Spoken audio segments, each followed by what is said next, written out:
La force gravitationnelle s'applique à tout ce qui a une masse, de l'infiniment petit à l'infiniment grand, qu'il s'agisse d'atomes ou de gigantesques planètes, ou même de votre surf. Elle est d'autant plus intense que les masses en jeu sont élevées.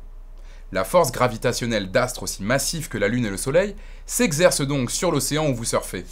La force gravitationnelle F, exercée par un point matériel A sur un point matériel B, dépend des masses de A et de B, et de la distance entre A et B.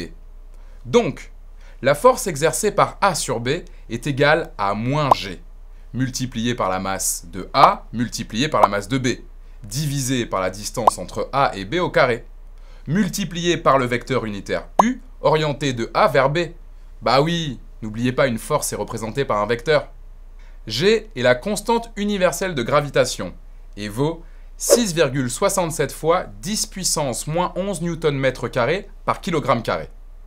La force exercée par A sur B est donc dirigée vers A, et l'action réciproque exercée par B sur A est dirigée vers B. Concrètement, si on regarde la Terre, la Lune et leur force gravitationnelle, alors la Terre attire la Lune et réciproquement la Lune attire la Terre.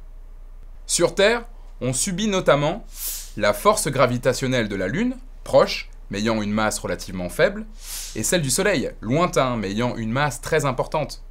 Tous deux agissent de manière similaire sur la Terre, et sur tout ce qui s'y trouve. Et une des conséquences, c'est les marées.